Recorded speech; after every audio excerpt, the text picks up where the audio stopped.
Good morning. It's Friday. It's time to go to work, and it's time to talk about Mage. Today we are continuing on with the traditions. Today I've got a bit of a fun one to talk about. One that gets slammed and maligned and mistreated and made fun of quite a bit, and for some good reason, but a group that there's actually a lot more to them than a lot of people like to admit. Who am I talking about? Talking about the cult of Ecstasy. Now, this tradition, at first glance, looks like a complete joke. They attempt to find enlightenment through experiences and stimulations. Now, what does that mean? Well, it means anything from jumping off of a bungee jump for that thrill of rushing towards the ground, to shooting up some heroin, or smoking something, or taking something, or anything that's going to put them in a different state of mind, preferably one that they've not experienced before. That's their whole thing. They are thrill seekers. They are fetishists. They are rock stars. They are hedonists. They live for pushing the boundary. That's what they're all about. It's okay, I've gotten this far. If I'm not pushing towards the next boundary, then what's the point? You know, as soon as you figure out where your limit is, find a new limit. Because that's obviously not your limit anymore, because you got there. And it's a very interesting kind of ideal, this quest to constantly find your own breaking point. And then through that breaking point, through finding that point that you can't go any further, and figuring out why you can't go any further, you learn to go further. And that's enlightenment. They are seeking enlightenment through blowing away their own perception of themselves.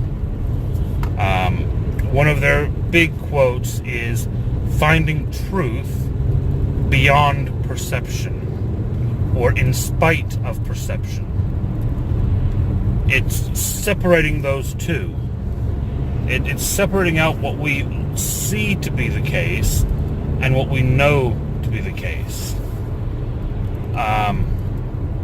And really, when you get into it, that's actually an amazing idea. This thought that although they're using the drugs and the alcohol and the everything else to get to that point, the drugs and the alcohol are not the be-all and end-all. It's a way of figuring out how much you can take. It's about learning about yourself by subjecting yourself to these things. It's all about finding your breaking point, about living outside your comfort zone. One of the things that they always talk about is, you know, you touch it, you taste it, you feel it, and then you know it. It's this very visceral understanding of reality through experience, through sensory input. Now, the other thing that a lot of people forget about when they talk about the cult is the Code of Ananda. And the Code of Ananda is something that even a lot of people that play Cult of Ecstasy don't use properly, which is why they get the bad reputation that they have. The Code of Ananda is, well, let's get it straight. First off, the cult of ecstasy are not big on rules.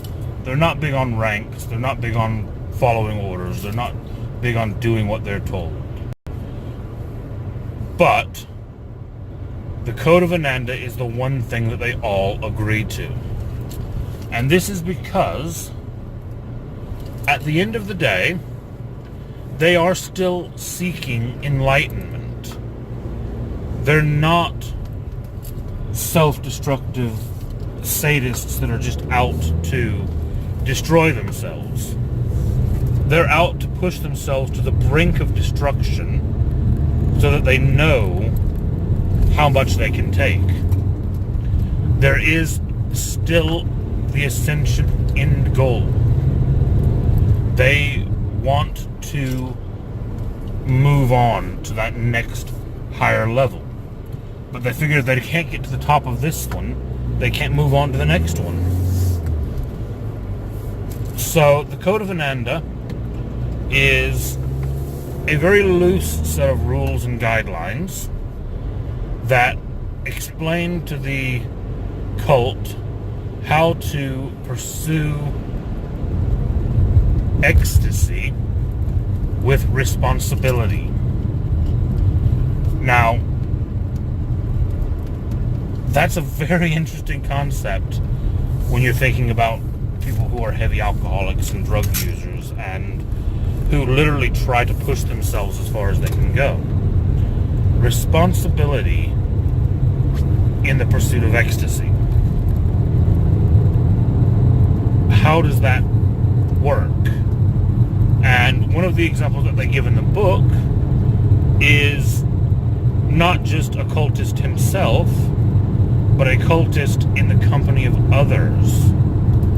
And the realization that,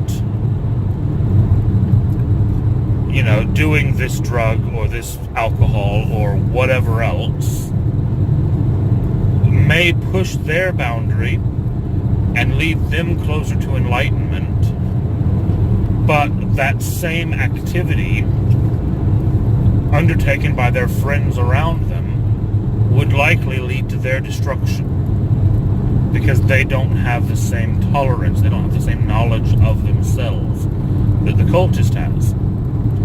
And it puts the cultist in the position of having to make the choice of, is it worth sacrificing them to pursue my own enlightenment, or am I best to hold back my own enlightenment, tone down the night a bit, go a little bit less hard?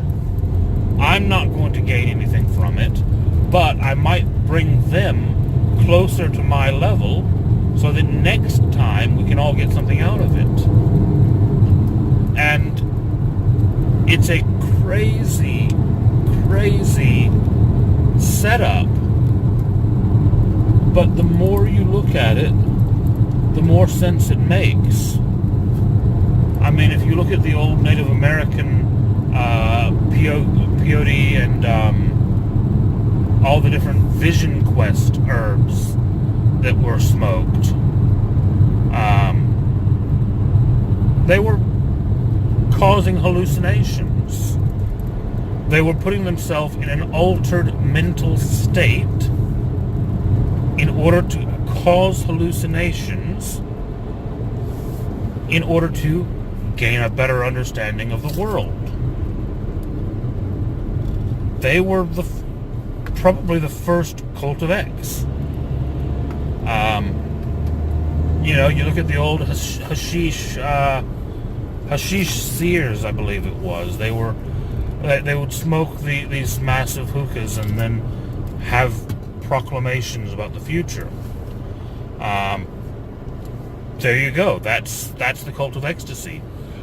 In that case, especially the cult of ecstasy, since when we actually get onto it, the cult holds the tradition's seat of time. Their specialty is time magic. And that seems a little bit odd until you start thinking about the fact that if you've ever been really drunk or really high or anything like that, and as they describe it in the book, you start to feel like the past and the present and the future are all kind of blurring together a bit. You don't really remember how you got to where you are, and you're not really sure where you are, but you kind of figure you know where you're going to end up, and its time becomes a bit funny.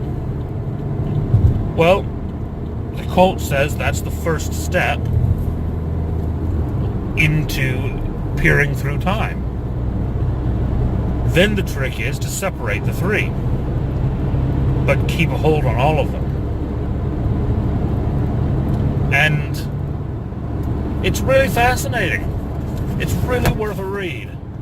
I highly recommend doing a bit more reading on them before you decide to play one, because they're a lot more in-depth than what the basic book provides. Read the old tradition book.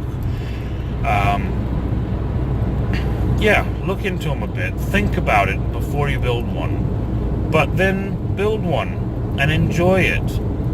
Enjoy playing the character that is all about breaking the rules and pushing the limits and finding enlightenment in the edge. That's going to be me for the day. Have a great day. Like and subscribe. And I will see you back on Monday with some predictions. We'll see how the Technocracy game keeps going. Have a great day.